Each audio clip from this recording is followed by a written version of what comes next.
బంగారి, నువ్వు నా కోసం, జాను కోసం ఎంతో చేశావు.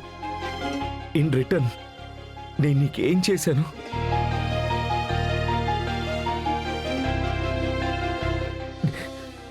నేను నిన్ను చాలా బాధ పెట్టాను బంగారి.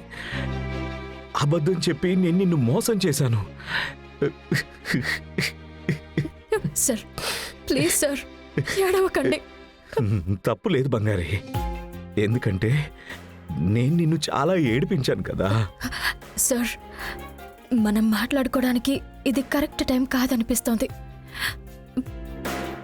నేను వెళ్తున్నాను. బంగారి, లేదు బంగారి,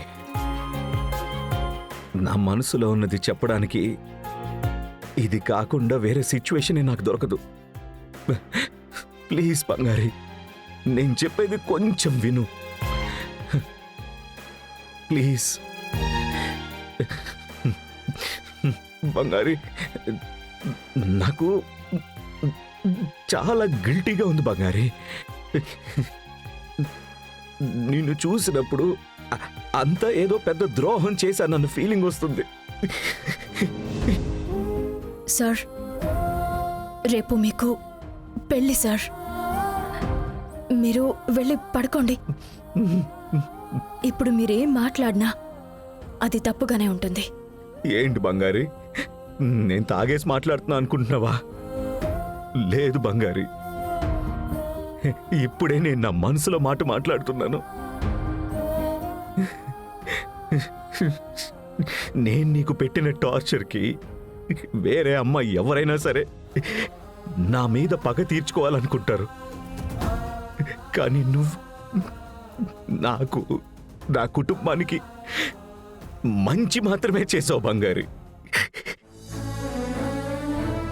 సంయుక్తని నేను పెళ్లి చేసుకోవటం నా ఫ్యామిలీలో ఎవ్వరికీ ఇష్టం లేదు. అందరూ అగెయిన్స్ట్ గానే ఉన్నారు కదా. నా జాను కూడా.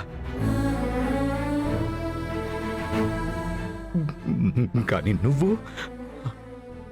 అన్ని సందర్భాల్లో నాకు సపోర్ట్గా ఉంటూ నాకు హెల్ప్ చేసావు బంగారి. ఏదంతా చూస్తున్నప్పుడే నా మనసు అస్సలు తీసుకోలేకపోతుంది. అదంతా వదిలేండి సార్, నేను వెళ్తాను.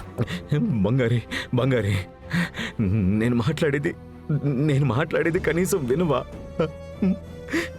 అంతగా పాపం చేసిన వాడినా నేను? సార్, ఇది మాట్లాడడానికి ఇది కరెక్ట్ టైం కాదంటున్నాను. మీరు వెళ్ళి పడుకోండి. లేదు బంగారి, నాకు అర్థమైంది. చేయకూడనివన్నీ చేసేసి ఇప్పుడు వచ్చేసి క్షమాపణ అడిగితే అంతా సరైపోతుందా? నీకు అసలు క్షమాపణ అడగడానికి ఏం అర్హత ఉందనే కదా.